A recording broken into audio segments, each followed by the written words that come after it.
Élection municipale à Saint-Jean-sur-Richelieu, district numéro 3, le nord d'Iberville et de Saint-Athanas. 3 candidats se font la lutte. On reçoit l'un d'eux, Jérémy Meunier, qui se présente sous l'étiquette de l'équipe André Bouchard. Bonjour et bienvenue. Bonjour, merci de l'invitation. Et puis la politique, parce que là, ça fait quelques semaines que vous vous êtes annoncé. Qu'est-ce que ça donne jusqu'ici? C'est fantastique. Ça n'a même pas l'air d'être de la politique, en fait. C'est tellement agréable d'aller à la rencontre des gens, le porte-à-porte, mais aussi cet été, dans les kiosques, par exemple, les gens venaient nous voir, nous parlaient de politique. Puis, en fait, les gens, on sent qu'ils ont envie de changement. Ça s'entend. Puis, on se rend compte, au final, qu'on connaît pas mal de monde quand on vient du même coin d'où on se présente. Puis, souvent, c'est de mettre des noms sur les visages, tout ça, mais j'adore ça. C'est vraiment agréable. Qu'est-ce qui vous motive à faire de la politique municipale? Bien, à la base, quand j'ai décidé de me présenter, c'était évidemment pour venir changer le ton au conseil municipal. Puis encore aujourd'hui, là, c'est encore d'actualité. Mais au fur et à mesure qu'on fait du porte-à-porte, on se rend compte aussi d'autres enjeux qui touchent le district. Puis d'autres décisions qui ont été prises, par exemple, où les gens ne sont pas nécessairement d'accord ou satisfaits. Puis en tout cas, dans mon cas, moi, ça me donne encore plus d'énergie à vouloir les représenter pour venir corriger ce qui peut avoir été fait, puis en tout cas améliorer la situation de différents dossiers. Là. L'un des gros enjeux dans ce district-là, c'est les infrastructures, Chemin des Patriotes. Oui. Ça fait 3 décennies qu'on en parle.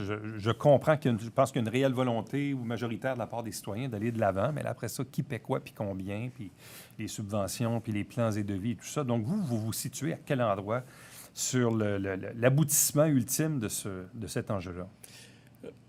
Je pense que tout le monde a le droit d'avoir de l'eau qui est bonne à boire. Dans le cas du dossier de l'aqueduc pour le chemin des Patriotes, il n'y a pas eu de dossier où l'eau était contaminée. Ouais. Auquel cas, il y aurait eu des subventions au niveau provincial, fédéral, ça aurait réglé beaucoup de problèmes. Là, dans la situation où on se trouve, il n'y a pas d'eau contaminée nulle part, donc c'est les gens qui doivent payer pour l'aqueduc. Mais la réalité est qu'il y a plusieurs petites rues, il y a plusieurs endroits où les gens n'ont pas nécessairement les moyens de payer, parce que là, c'est pas avec les égouts, c'est seulement à l'aqueduc. Mm-hmm. Puis là, on parle de façon préliminaire des factures de 40 000 50 000 par adresse.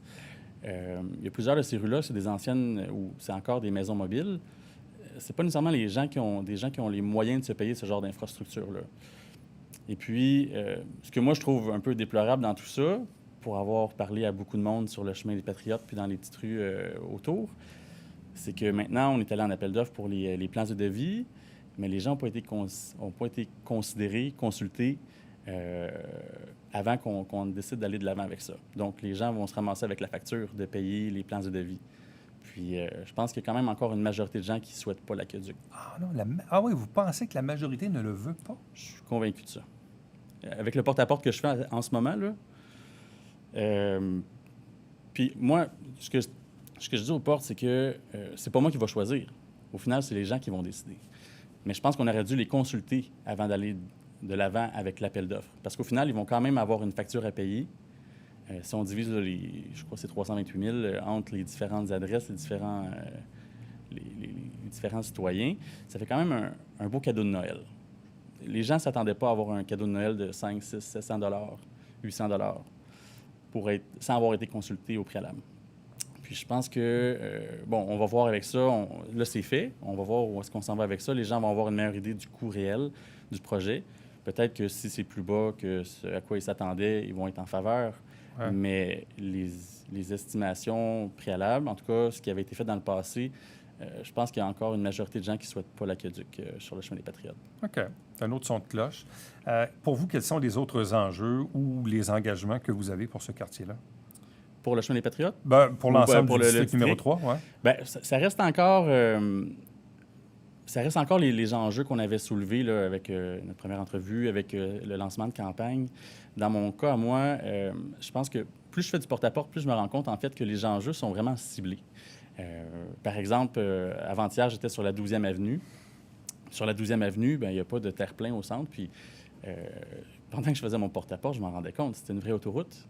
Puis, il y a de plus en plus de jeunes familles dans ce coin-là. C'est dangereux. Est-ce que c'est possible d'avoir des dos-down saisonniers pendant la saison estivale sans qu'ils soient là nécessairement l'hiver? Est-ce qu'il y a beaucoup d'enjeux qui devraient être ciblés? Puis je pense que c'est le rôle du conseiller d'être sur le terrain pour aller voir un peu ce que les gens ont besoin, puis de venir les appuyer dans leurs demandes.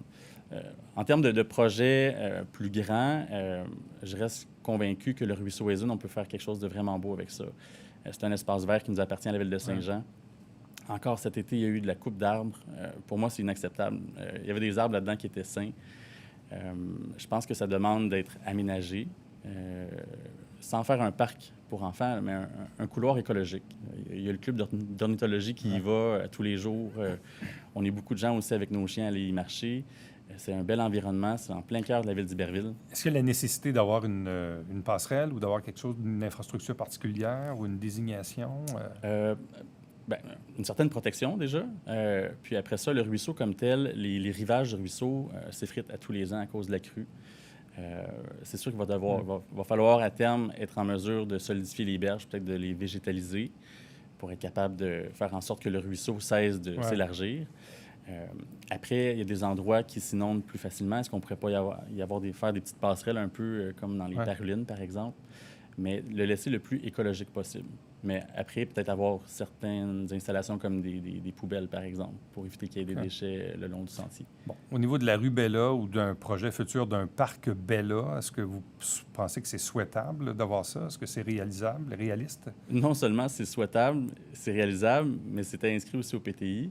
Puis les gens qui ont acheté des terrains il y a une dizaine d'années, ils se faisaient promettre qu'il allait avoir un parc. C'est toujours pas fait. Pour moi, c'est quelque chose qui doit être... On le sait qu'il manque d'infrastructures sportives à Saint-Jean, mais aussi à Iberville.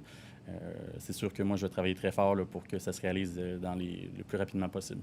Bon, dites-moi, une problématique plus élargie que le district numéro 3, les fameux sens uniques à Iberville.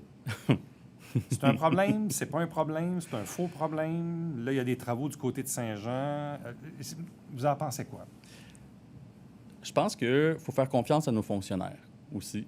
On a des gens qui sont spécialisés dans la circulation à Saint-Jean. Est-ce qu'il y a des lacunes? Oui. C'est pas normal que de partir d'Iberville, traverser le Vieux-Pont, pour juste se rendre dans le Vieux-Saint-Jean, ça prenne une demi-heure. Pour me rendre ici, ça m'a pris une demi-heure aujourd'hui.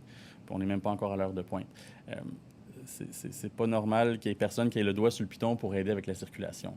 Je pense qu'il devrait y avoir certains accommodements à court terme. À 4h30, 5h, quand Marcelin Champagnat termine les cours, ça devient bloqué d'un bout à l'autre. On parle de l'autoroute 35 à aller jusqu'au Pont-Gouin. Est-ce qu'il ne pourrait pas y avoir quelqu'un qui fait la circulation pendant 1 heure de temps sur le coin de Conrad-Gosselin pour aider avec à vider le trafic qui sort de Marcelin Champagnat? Est-ce qu'il ne pourrait pas y avoir la même chose aussi du côté de Saint-Jean, au bout du Pont-Gouin, au niveau de la rue Jacques-Cartier puis la rue Champlain, puis Richelieu, pour être certain qu'on soit capable de faire passer les gens? Je pense que si les lumières ne peuvent pas être coordonnées de façon automatique, il devrait y avoir quand même quelqu'un qui, au moins durant le temps des travaux, soit là pour améliorer la circulation. Mais sinon, est-ce que les sens uniques sont un problème ou non du côté d'Iberville? Pour rentrer et sortir? Bien, il faudrait peut-être en parler avec Mélanie Dufresne. C'est surtout son district à elle. Dans mon cas, à moi, dans le district 3, on n'a pas vraiment de problème de rue à sens unique. Au centre-ville, est-ce que les sens uniques nuisent à la circulation?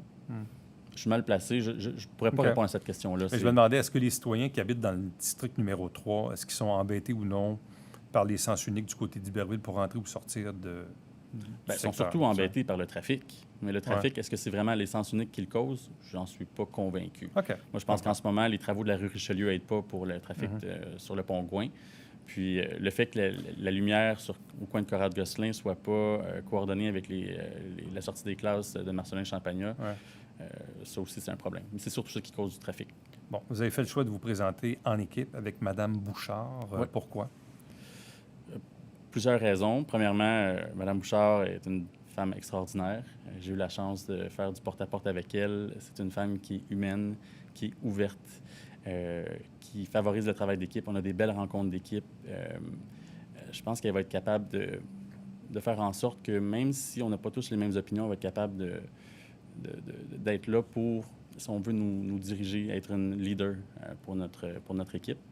Fait que d'une part, c'est certain que de se présenter avec elle, c'était mon premier choix.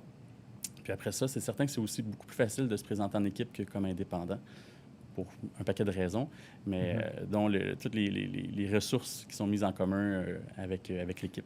Bon, parlez-nous de vous, de votre profil personnels, professionnels, issus de la famille Meunier, dont on voit évidemment les fameux kiosques de blé d'Inde à certains moments de l'année, mais vous vendez d'autres choses que du blé d'Inde également à d'autres moments de l'année. Ouais. Bref, parlez-nous de vous un peu.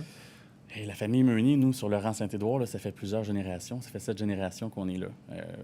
Quand je fais mon porte-à-porte, les gens disent « Meunier, le déneigement? » Je dis « Ben non, Meunier, le kiosque. » « Ah, mais le kiosque, c'est pas le même que la cabane à sucre? »« Ah non, ça, c'est mon cousin. » Au final, on est une grosse famille, mais on est tous des entrepreneurs. Fait que c'est sûr que c'est quelque chose qui nous définit, l'entrepreneuriat. Mais aussi l'autonomie, être capable de prendre nos propres décisions. Puis je pense que de s'impliquer au niveau politique, c'est d'être capable aussi de redonner à la communauté, d'une certaine façon. Ouais. En même temps, là, vous amenez aussi un autre aspect, un peu comme Justin Bessette, qui, lui, se présente dans le sud d'Iberville, mais il n'y a pas beaucoup d'agriculteurs qui, parfois, s'intéressent, disons, à la chose politique, surtout dans une ville urbaine comme la nôtre, qui a été fusionnée en 2002 avec du urbain, mais encore avec du rural. Tu sais, la question que j'ai envie de vous poser, c'est qu'est-ce que nous, les urbains, on ne sait pas des gens comme vous, là, qui doivent composer avec la ruralité et l'agriculture dans une grande ville comme nous? C'est quoi les problèmes auxquels vous êtes confrontés? Premièrement, je pense que sur le territoire de la ville de Saint-Jean, 76 du territoire est agricole. Quand même. C'est-à-dire que peut-être que les gens restent en termes de superficie, mais partir d'une extrémité de la ville à l'autre extrémité, ça peut prendre jusqu'à 1 heure de temps. Là. On a beaucoup de campagnes. Qu'est-ce que les gens ne savent pas? C'est difficile à dire. On a chacun c'est une réalité propre. Je pense que le milieu rural, c'est pas les agriculteurs vont pas être très demandants. En général, ils vont s'organiser, ils vont se débrouiller. Peut-être que c'est quelque chose que, autant peut-être pour Justin que pour moi, on a appris on a grandi dans un milieu où justement on devait être autonome puis débrouillard. Là. Ça nous sert probablement aussi au conseil de ville. Jérémy Meunier, merci beaucoup. Bonne chance. Merci beaucoup. Reste avec nous. Au retour, le mot de la fin.